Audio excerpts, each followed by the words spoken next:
as you've heard probably already, John Bonanno, who's going to more or less be the standard bearer for Huxley, Aldous. And we have from the other side of the country, out in California, Gordon Comstock, who has been on a couple of times. And not that John hasn't to speak to Huxley, but Gordon's obviously been on a bit more, and he speaks to George Orwell. Now, truthfully, this whole situation, as I look at it and I've thought about it the last couple of days, there's a place for both of these, and maybe you guys are going to figure it out and tell us how this all fits, because I think both warnings are probably either in session right now or soon to be. But before anything else, I want to kick it off with this quote, and John will go to you first, and then to you, Gordon. And this is a quote from William Davies in the New Statesman, August 2005, who we sometimes ask at the dinners and debates of the intelligentsia, was the 20th century's more insightful prophet, Aldous Huxley or George Orwell? Each is best known for his dystopian fantasy, Huxley's Brave New World, Orwell's 1984, and both feared where modern technology might lead for authorities and individuals alike. But while Huxley anticipated a world of empty pleasures and excessive convenience, Orwell predicted ubiquitous surveillance and the eradication of freedom. Who was right? I think there's probably a third choice in there too, but John, go ahead, run with that if you would. Who was right? Well, it depends on how you look at it and where you live. If you live in North Korea, who do you think you would say is right? Orwell. Orwell. If you live in the United States, who would you say is right? I could make an argument for both, but I would tell you because of the pleasure situation, we're just going to use that as a generalism. If we're looking in that sense, we would think of Huxley. A little more Huxley, although with the since George Bush and justification of torture, maybe we're heading more back towards Orwell in this country. But yeah, I think it depends on where you are and what the situation is. But I think the forces of evil, that is totalitarianism, will use any strategy they can to obtain their ends. Although I think some of them probably enjoy the old-fashioned Orwellian system just for fun than they would Huxley's system. Yeah, and it's probably cheaper too. So, but anyway, what do you think, Gordon? Who was right? Who was wrong? Are they both right? They both wrong? Or somewhere in between? Both right, of course. I'm going to side more so with Orwell. I have broken down both of their most famous dystopian novels, 1984 and Brave New World, and I went through them with a pretty fine-tooth comb, I thought, and I came up with what I thought were pretty solid findings of 33 solid, in the case of 1984, 33 that I could identify predictions, or if not predictions, at least identifications of things that would be more so in the future in 1984, 33, and I found 19 in Brave New World. Now, there could be one or two, I think. That could be my margin of error, 2 or 3 each, but I think 33 to 19 is what I came up with. And again, real simple litmus test that I come back to, and I figured this out listening to the Collins brothers and a few others who were touting that Aldous Huxley was the more prophetic, and he definitely was prophetic, definitely. But it comes down to 9/11. That's the litmus test that I've identified. Mm-hmm. If you think that 9/11 was perpetrated by 19 Muslim hijackers, then you're going to think that Aldous Huxley was the more prophetic. If you think, as 1984 predicted, that there are going to be more and more false flag attacks where elements of your own evil government are attacking your own people to foment bloodlust within the populace, then you're going to say, okay, Orwell was the little bit more prophetic. Also, and I do remember when you published that, and I think that's in one of the e-zines, is it not, Gordon? It is, but I've tried opening it a couple of times since then, and honestly, I think there's a virus in it because it bugs out my computer each time. All right, well, I'll check it out using John's. No, but 3319, fine. But and everybody understands also that it isn't necessarily what's more numerous, but you could have one that is much more of a killer. That's true. Yeah, Yeah. Now, I did want to ask you this question to both of you, and I'm just going to move it to the front from what John had just said about where you live, etc. And I'm not really kidding too much about saying totalitarian is cheaper. But, you know, if you're going to be into a pleasure dome society, I think you kind of have to have the money for the excesses. And in some cases, they're not excesses anymore when you think about pharmacology. So, at any rate, I'm throwing it to you first, Gordon, and then to John, and that is, we look now, and you can align it with Orwell's three spheres. And by the way, that is not such an uncommon element of some futuristic works. I would even say one of them predates Orwell by almost 40 years. However, we take a look at the United States, United Kingdom amalgamation, which obviously is very true, and we look at Russia and China. All right, so we have three countries. We have what you might call a benign socialism with capitalism in the United States and in the UK. And if you want to throw Canada in, you can. And we have two different versions, I think you could say, of communism. Both leaders, Stalin and Mao, call themselves socialists. But let's get down to what it really is. And therefore, do we look at Russia as being a soft communism, where China now, I think, considers itself, and probably rightly so, as being the more dogmatic, more Stalinist type communist? So there's three spheres there. What I would ask you first, Gordon, is take these three and tell me which one bespeaks more of Orwell and what he warned us about in Huxley. You mean the fact that we do see three geopolitical blocks, that's Orwell who predicted that. And I would see, and it's, of course, the first one you identified is Oceania, America, and Canada, and England, and Australia. And then there's Eurasia, which is which is Europe, continental Europe, along with Russia, right, or at least Western Russia. Mm-hmm. And then you have East Asia was the last power block, which was China and the surrounding nations around China. And I would say anything geopolitically, Orwell was the better prophet, but when you get into this predicting science and the scientific things like for example, pharmaceuticals, the rampant pharmaceuticals, Orwell didn't have any feel for the pulse of that. That was all Huxley. Geopolitically, that was Orwell. Okay. Have you closed out your comments? I'll throw it to John then. Yeah, closed. Okay, John.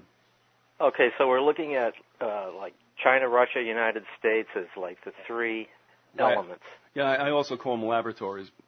Yeah, I mean, looking at them, I don't know if you can specifically say any one of them any more reflects an Orwellian or a Huxleyan vision of the totalitarian state.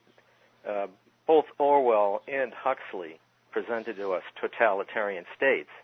And I've been thinking a lot about the similarities more than the differences between Orwell and Huxley. If you read 1984, there's, the people running things were you could almost see them drifting into a Brave New World type thing as projected into the future. Whereas the proles, all the people that did all the work, were kind of almost ignored in that book. They really were like faceless entities, and we never really got to meet them too much or understand what their motivations were, other than they had simple needs and pleasures. Whereas, like getting back to which country represents what, it's almost like a shifting thing. It's almost like it doesn't really matter. The totalitarian scheme, the anti-freedom, the anti-individual scheme, seems to shapeshift on us. If it needs to stomp you in the face with a boot, well, it'll do that. If it can get your acquiescence by putting you on a prescription drug that will, at the same time, calm down your, keep you from being a little exuberant in life, and at the same time make you feel good, they'll use that. If they want to work on an approach over time by changing our actual genetic structure, they're going to do that. It's like, I'm really coming to think that the masters will use any technique they can. Now, do they want to use the violent technique, which isn't so much a projection. I mean, Orwell's 1984 wasn't so much a prediction of the future. He was looking at things that were happening at the time. He saw what was happening in Germany, had happened in Germany just a few years before he wrote, and what was happening in Stalinist Russia as he wrote, and he could use that. I mean, people who lived in Russia at the time and got to read that book said, "How did he know all about us?" So a lot of it wasn't so much prediction as projection of what was actually going on in his world. Whereas I think Huxley was into more of a science fiction thing. So I don't know. Are you saying that he was being deliberately more fictional? I think Huxley was trying to project into a future more than Orwell. Orwell was just, I think, not just, but I mean, he was observing what was happening contemporaneously in his life. And he was saying, this could get stronger and stronger, because he saw the tendencies in his own England to go to the totalitarian system, which is one of the reasons he ran away to Jura, where he died. He wanted to get away from totalitarian tendencies. And so he figured, well, I can return to the land, to this damp, cold island in Scotland, and maybe I think he had a feeling he knew he was dying anyways. But let me throw this out to you, and I just want to get this out as a point of information. Nobody's ever really taken me up on the suggestion, but I'll still say it because there's something going on here, and it relates also to Orwell and Huxley and where they grew up and were educated, and especially the first half of the 20th century. Something was going on in the city of London, in London, and the London School of Economics, where a lot of futuristic prophecies and statements were being made as if the brain trust was there deciding what would be the best future for the world. And I mean, it's the old statement, too, about, it's a white man's burden to rule the world. Now, having said that, what I wanted to remind you folks about, one, is that Robert U. Benson wrote a book called Lord of the World. You can read it online. I would say if you want to get to the nitty-gritty as I'm referring to it, just do a search on America, and you will come up to a section in the book where Robert U. Benson predicts, obviously, a war that is not World War I and not World War II, and he wrote this in 1904 to around there in 1909. He's talking about three spheres, once again, and the one that will threaten Europe would be the Asian Empire, and that it almost would be like a new Mongol invasion, if you will, and the only power that could step in between the salvation of Europe and the westward invasion was the United States. I would really ask people to read that. It's interesting. Benson was an Anglican turned Catholic priest. Brother was a Jesuit. I'll say no more. Also, remember Wells and the time machine. There seems to be something else going on there, too, that I think also refers both to Orwell and Huxley. Because you have, that kind of lotus eater, with that the Eloi, I believe. Eloi, right. Yeah, and then you had the Morlocks. Now, the reason I'm saying this is that as I look around, and of course, being an old geezer now, I'm going to be grumpier than I ever was in my assessment. But I look at young people today, and they actually just seem like pleasure packages that don't really think too much past the ingredients. You got it. And I'm saying, but now I'm wondering how you can get those people actuated into, if you have to, a violent stage most likely meant for war. And here's where I'm going again. I know this is long-winded, but I think there is a method right now to this madness. I remember an exchange that took place, and you might too, John, because we lived during the time it happened. It was either Khrushchev coming over here or it was Gromyko. I can't remember which one. And it may have been the Glassboro, New Jersey visit, not sure. But Khrushchev's statement, let's just say it was he. He said, you Americans are so soft. You got your TVs and your swimming pools and your cars. And whoever was addressing him said, I tell you what, watch what happens when you try to take them away. All right. Now I'm thinking, Orwell and Huxley again, we may be in a Huxleyan medicated, isn't everything beautiful, pleasure me mama society. How do you get them to turn around and get into a war mode? They don't have to think. All they do is react to stimuli. So what I'm thinking about right now is you're going to see a situation where we may pass from this Huxleyan, Brave New World, where's my soma, mama, into an unthinking, insensate body of people willing to fight. And then on the other, and that would also lead you through rabid nationalism. And on the other side, after the ashes have all fallen and the dust is cleared, we'll find ourselves in Orwell's world. Now, I know I said a lot about that, and John, I'm going to give it to you first and Gordon second. If that elicited any kind of response from you, no matter what it was, would you share that with us? Just don't say no. Okay. That was a lot. I'm trying to... I know. Okay. The thing about Khrushchev and when the exchange. Anecdote, the exchange where, they're going to fight to keep all this stuff, it harkens back to a quote from Napoleon, who said, a man will fight harder for his interests than for his rights. Okay. And it's almost the same thing, and your interests are all your crap. Now, but on the other hand, is all this crap, is it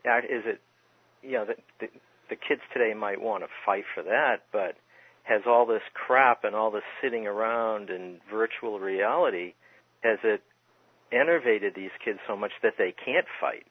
Has it softened them so much that they're unable to fight? We're in a situation where we have a cadre of people who do go fight in these wars. They go back and deploy over and over again, sometimes as much as 7 or 8 times. Some men and women have been in the Middle East fighting on various wars, and most people have no clue. They have no experience with it, and so I really, if they're intending that the United States be a source of soldiers for some future conflagration, well, they're going to have to make things bad here, I think, first, before they'll get enough. I mean, right now we're sort of scraping by with with a certain small percentage of Americans that are going to fight these wars, and we're going to need a lot more if there's going to be a giant worldwide conflagration. So that's why I say maybe that's why the American economy is being worn down. Maybe that's why we're being impoverished here to prepare us for that. I don't know. Just speculation.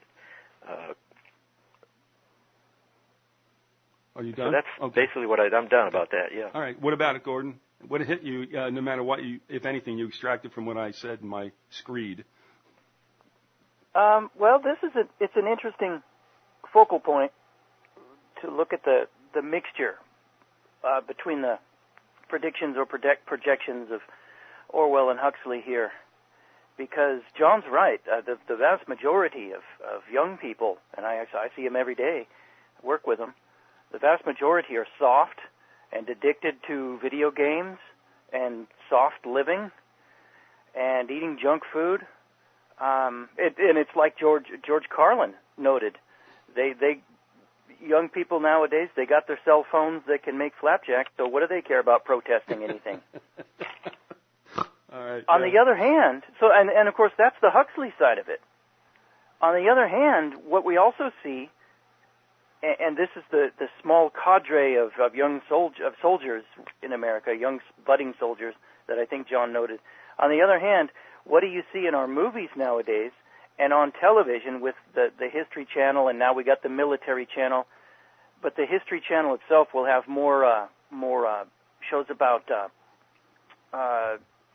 not only just warfare but weaponry, shows about specific weaponry. And we see in our movies now a lot more violent and belligerently nationalistic movies. You know, Black Hawk Down and on and on. There's a lot more of those. You didn't see those in the 70s when I was a boy. I remember. Gordon, I don't watch the military channel, but I was visiting a friend who's really into it, so he said, you got to watch this. So we're watching it, and I'm realizing this is pure propaganda. Yes. I felt like I was back in Nazi Germany. I mean, this is just glorifying the military. I mean, there's nothing, I was in the military myself, but I was amazed at the how they were glorifying our efforts in the Middle East, like Afghanistan, like everything is going hunky-dory and wonderful and the people are all on our side and we just need to get rid of these nasty Talibans and we're making a lot of progress. And I'm thinking, this is totally a mirror image of reality. And also, Gordon, I found an interesting thing about Orwell. You were talking about how we're being screwed up by junk food. Orwell said one of the reasons I read it in a short essay by V.S. Pritchett. He told him when he talked to him that he said Orwell hated industrial capitalism because it fed its people so badly on ersatz food and it demoralized them so much they could not cook.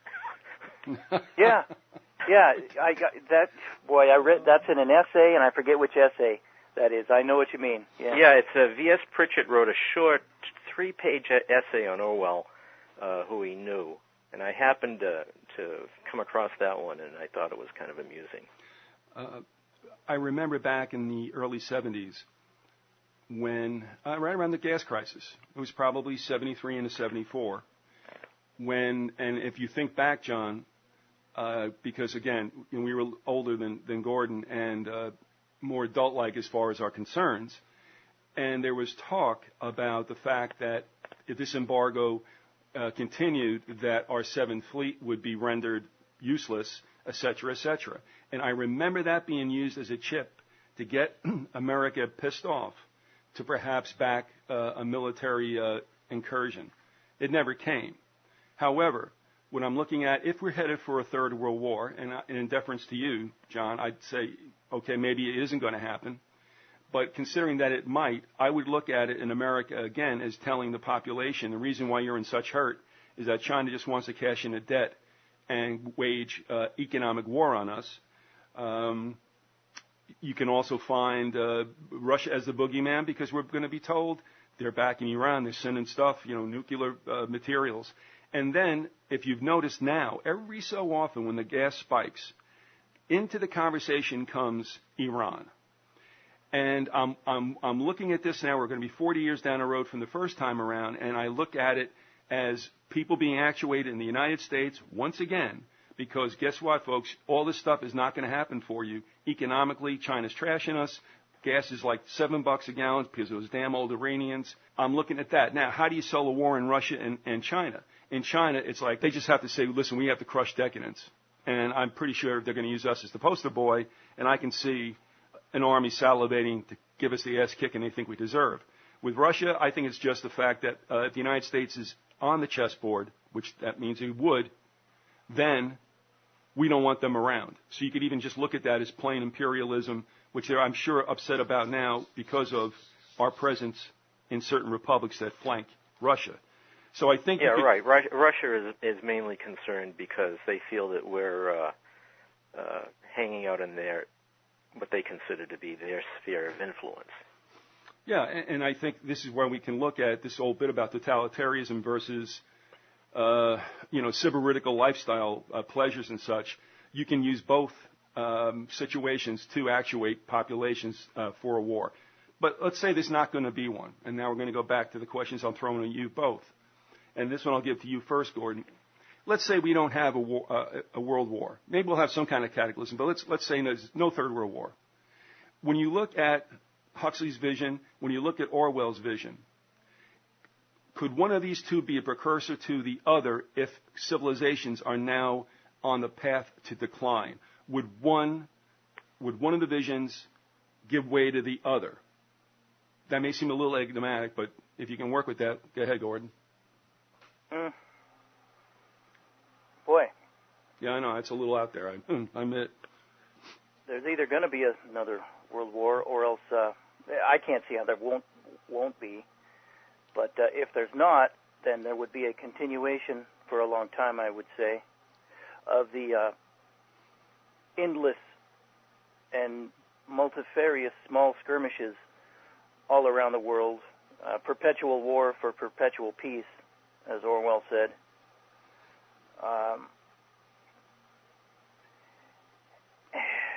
I would guess, I know. Yeah, I would that lead to a more Huxleyan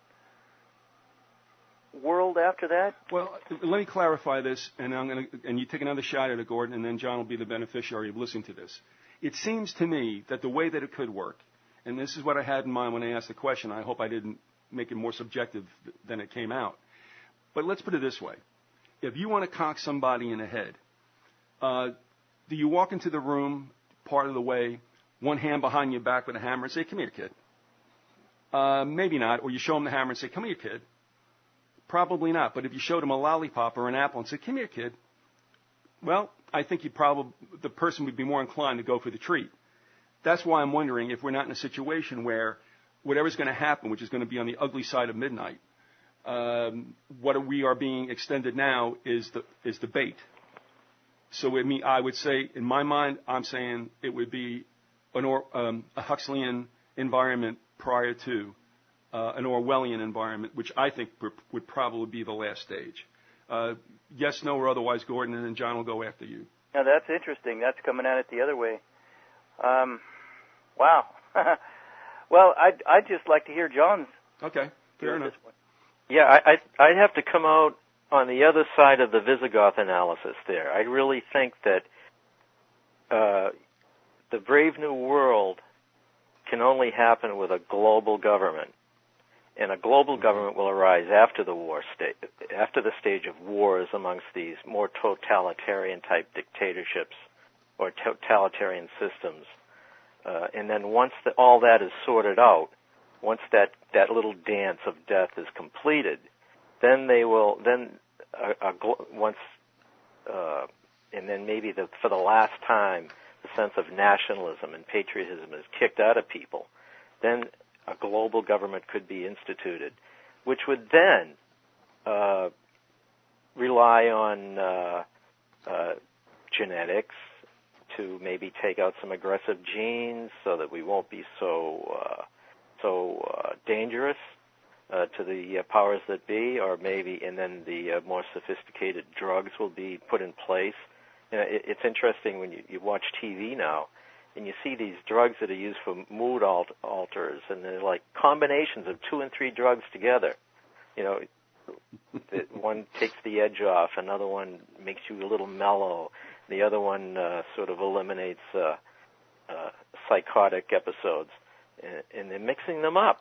That's what I always imagined the Soma to be, and it would just sort of smooth everybody out, and then we're in the Brave New World, and where everyone gets along.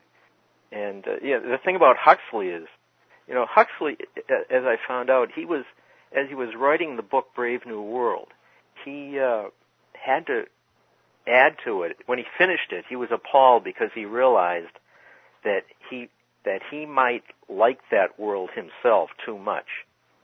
He felt it was too utopian, and he felt that too many people would see it that way and might want to support it or help bring it about.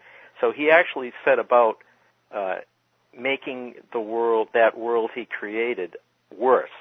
He rewrote parts and he added parts to do that, and he was amazed.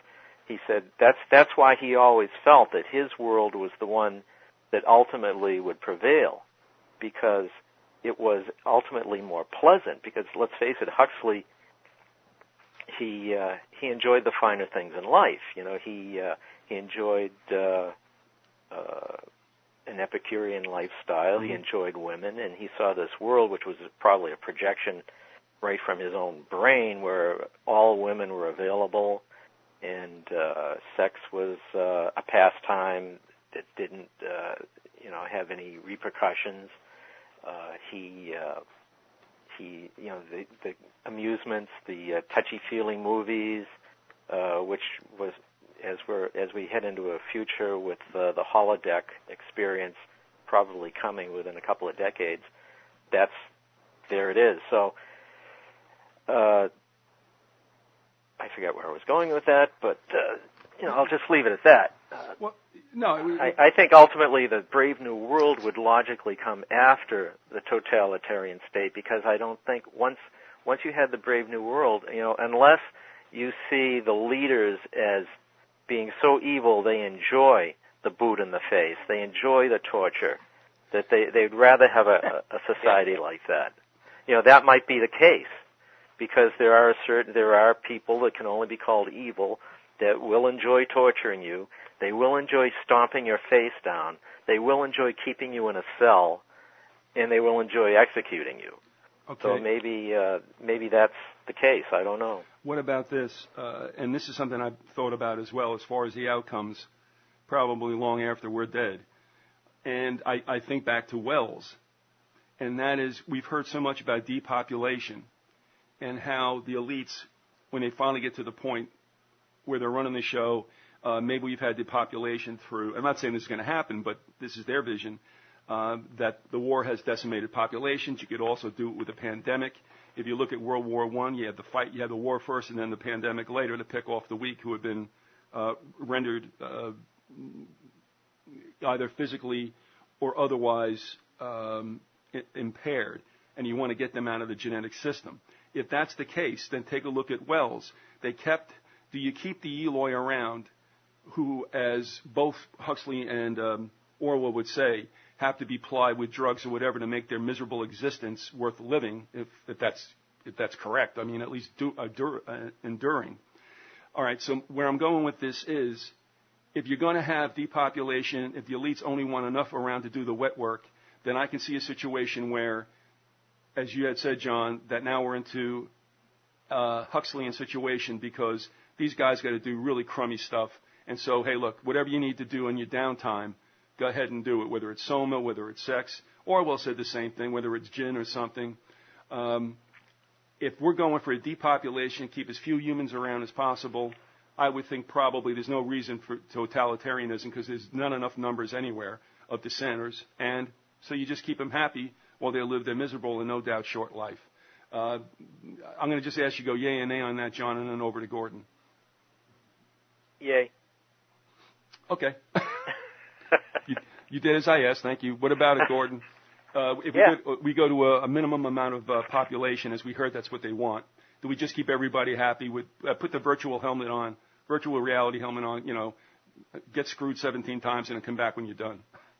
Yes, and since we're talking about depopulation, if I could take an opportunity to ask John a question, and this, you could help me out, John, because this is one of the things that always honestly perturbed me about Aldous Huxley, the fact that his brother Julian was head of UNESCO, and sure. UNESCO is one of the leading eugenics sponsors in the world.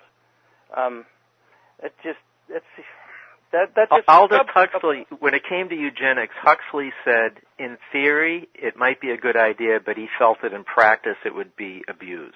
So he was against eugenics. What about? Yeah, okay. Let me throw this out there quickly. What about the grandfather, Thomas?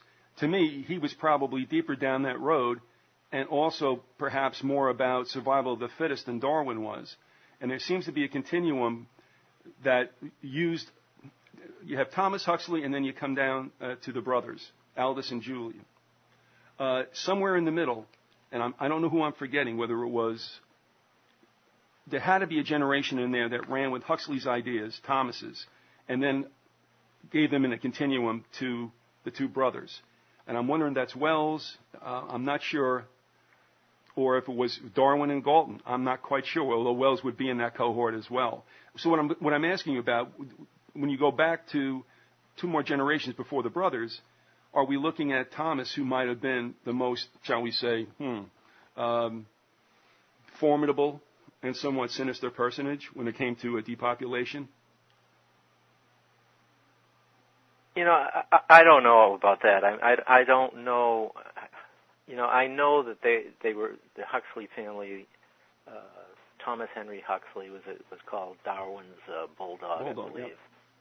And so they believed in evolution. I tell the truth, I believe in evolution too. I think it makes sense.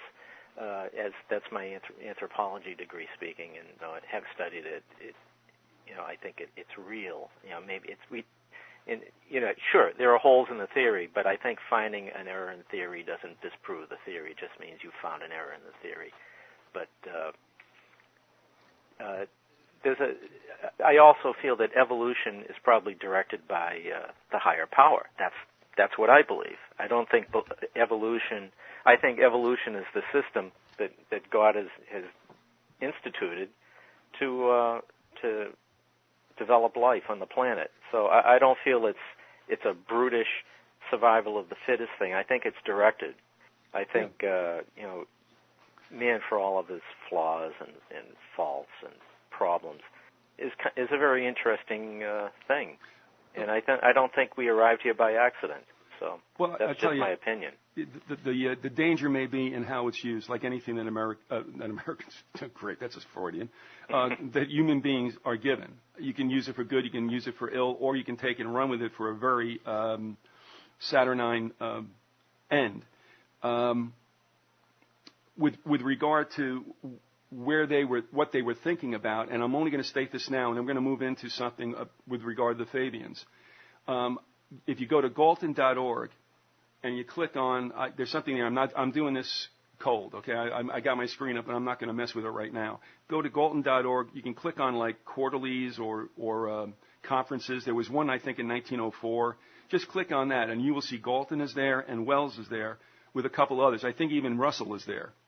The reason I say it is because there are some shocking statements made. Galton seems to be the softer one who says, listen, selective breeding, that's where it's at.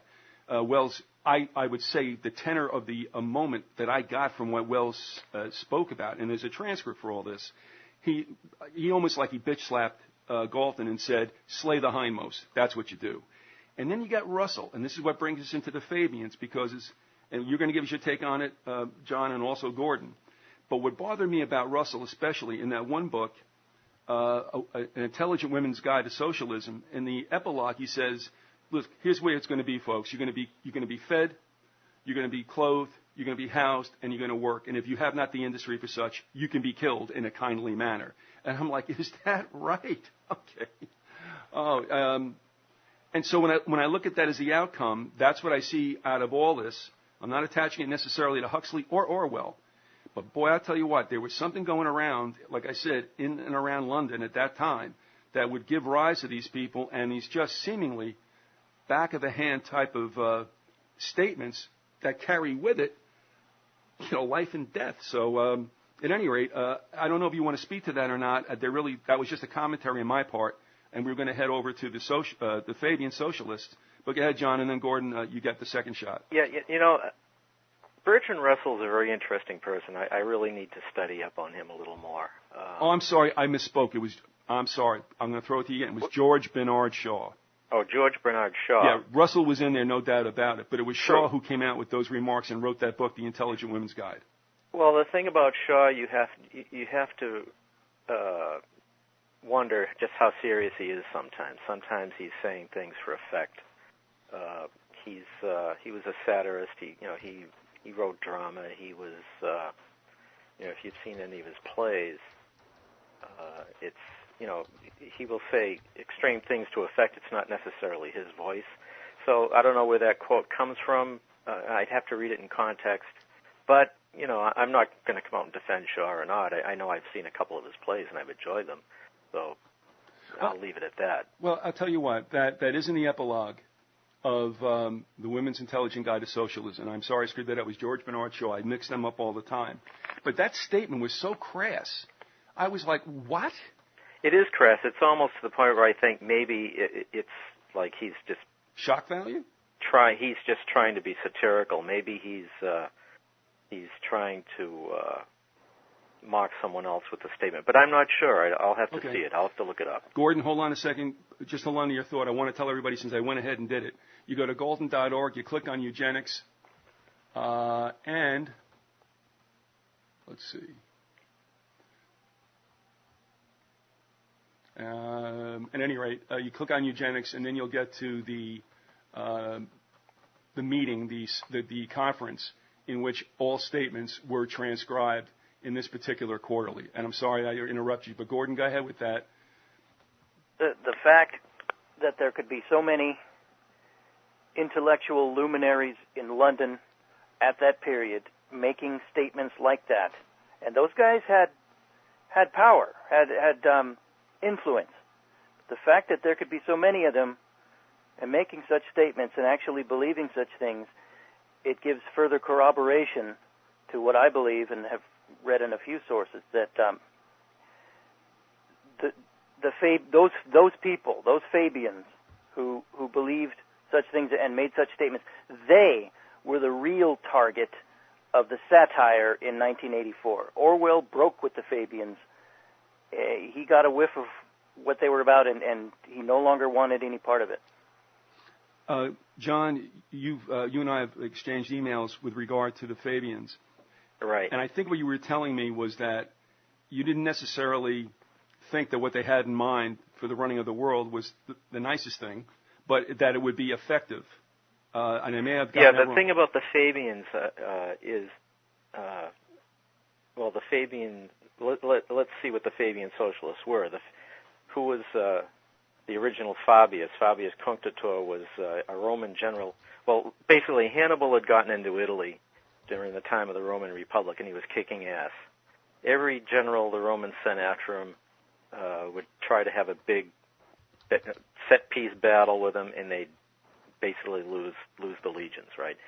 So Fabius Cunctator said, I'm going to try something different, delaying tactics. I'll just wear him out, a little rope-a-dope. I'll keep him on the run.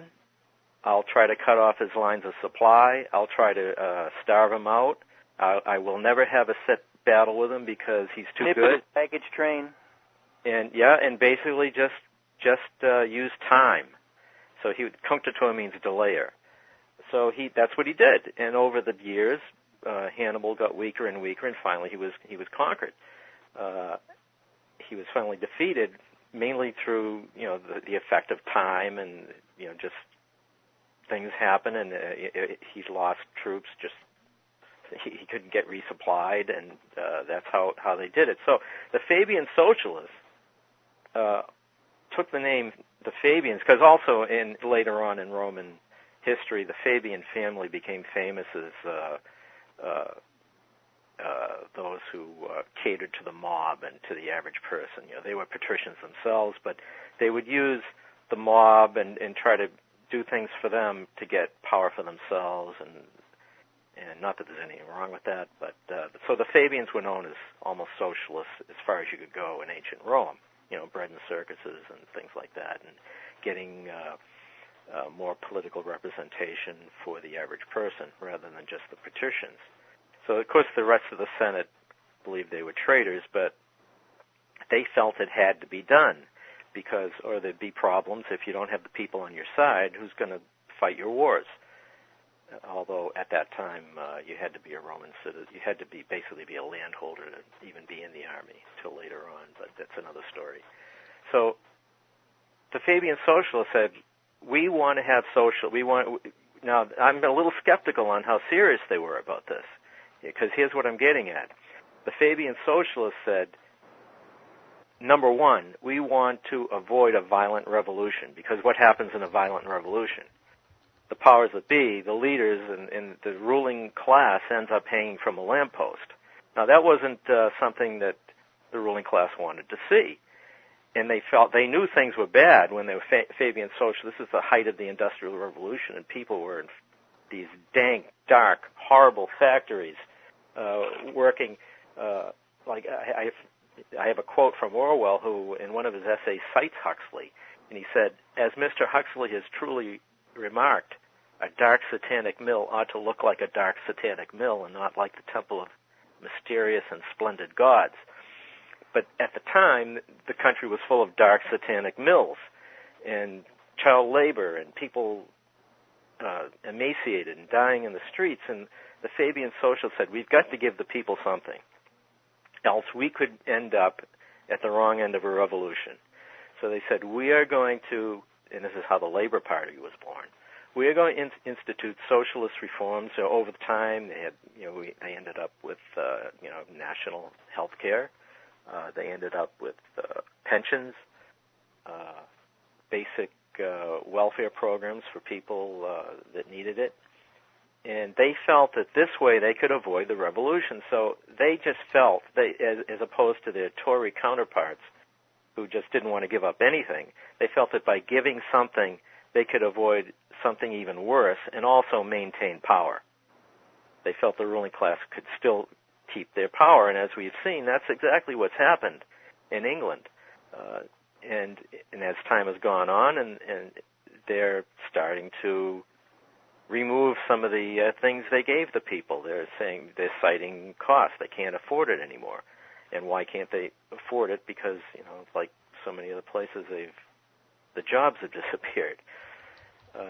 So that's what the Fabian socialists were about. They just felt that they wanted to avoid a violent revolution by throwing a few bones to the people, and in the end, the bones could be withdrawn once the people were used to a certain way of life.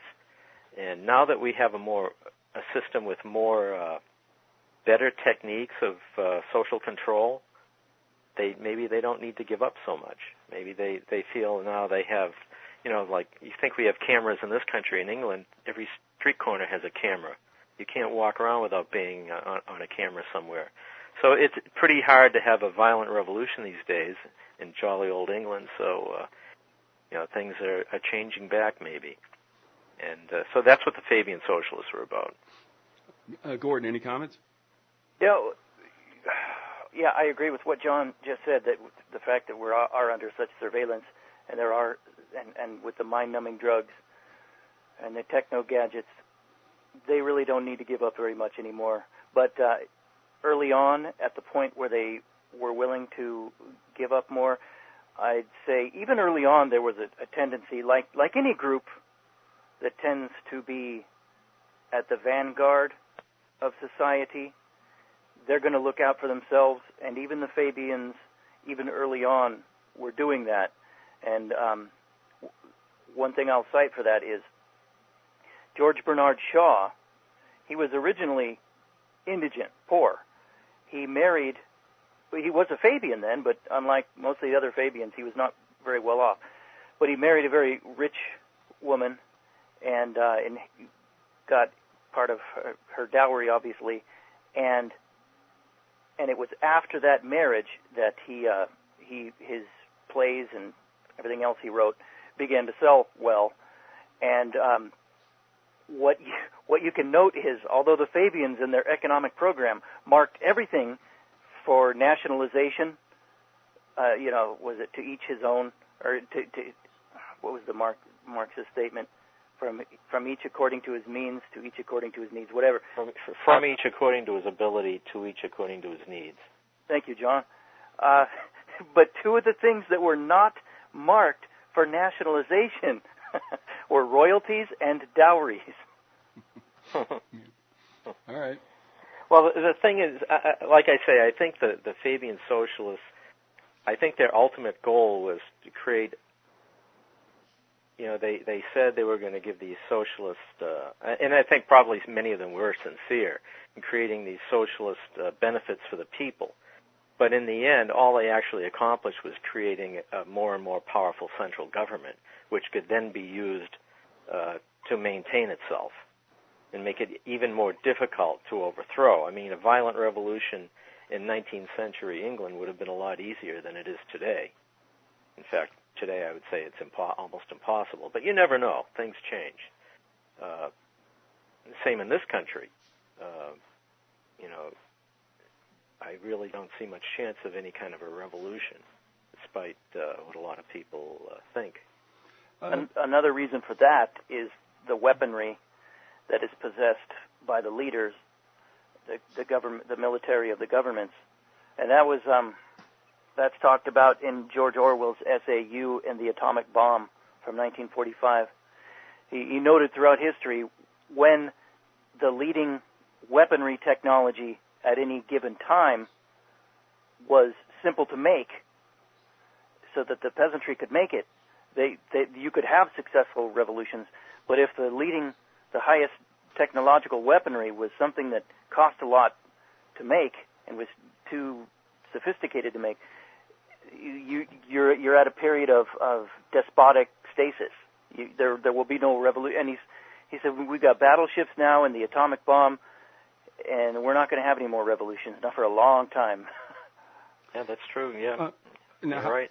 What about this? The other day, I caught probably 2/3 of a movie. I don't know if you folks have seen it, entitled Fidel. And you can imagine that it takes you through his early days, etc. At the time, they wanted to overthrow Batista, and they had a couple of failed attempts. Things weren't working out, etc., etc. But there was an exchange between Fidel and I forget who, and said, you have to give it all up. You've got to give everything up. You have to have a clean break with the past. And I listened to that and I said, yeah, that's true. You got to torch it all. You got to be willing to give it up, all of it. What I see happening now in the United States, and I think this is very clever, if in fact it's considered a movement, and it is meant to be, and in fact is successful, and that's this. Think about, let's just take two examples. Think about the Tea Party. They like to be touted as grassroots, like it really can work. But it's not grassroots. They like to be called grassroots because of the image that you get from this. Like, yeah, it's just people rolling up their arms, just everyday people. That thing is funded heavily. And they got right to the front of the food line. And now they've got themselves this little phalanx, I guess, either inside or an appendage on mainstream Republican Party. All right, now just hold that there. Now, all of us are aware of Alex Jones and the Patriots in America and all that other stuff. You know, one of my pet peeves is the fact that they keep on saying they got the NWO on the run. And I'm like, well, can you tell me how that happened? What are you using as victories? What's going on here? Actually, nothing except speaking it. But what Jones did as a leader of this thing is he got everybody back into the system to see if they could get good government by the ballot. And, of course, that was concomitant with Ron Paul's appearance. So here's my point. You've taken two types of, shall we say, discontented groups, and you put them back in the system to try to fix what is corrupt from within the corruption. And all it's produced, as far as I can see, is a stasis. It's not going to change. Well, I think you're right. I think what they've tried to do is co-opt people who might actually want to go out and change things and co-opt them by making them think they're actually doing something to change things when in fact they're not. I mean, people have been convinced that government is the enemy, and in some ways it is. But I think government is the enemy in as much as it's been taken over by forces, powerful forces, wealthy forces, giant corporations, and rich people. Gordon, you've mentioned the book The Rich and the Super Rich in the past, and that's a wonderful book. I read that book when it came out many years ago, and I was amazed. I saw your review on Amazon. Well, you saw it. I was amazed that it had so little impact on the world and on the country. It was like the book came and went. It's not. I don't think it's coincidence that it's out of print. Yeah, it's hard to find. Although you can. I just got a new hardback copy a couple of years ago from Amazon. I used one for a reasonable price. I wore out my paperback. But yeah, that's a great book. But it's these Tea Party types are being manipulated by these power elites as these old families that have it all. I mean, they have so much power hidden away in foundations and corporations, in just family ties. The old club that they're just being played like violins. And they think government is the enemy. Actually, government is probably the only defense we've had against these kind of people, because without government, it would just be a totally feudal society. And so and these forces recognize that. I'm not saying government is a wonderful thing, but I'm saying in as much as it isn't good or it isn't working for us, it's because it's controlled by others that have inordinate control. Okay. And so I'll get off my soapbox on that.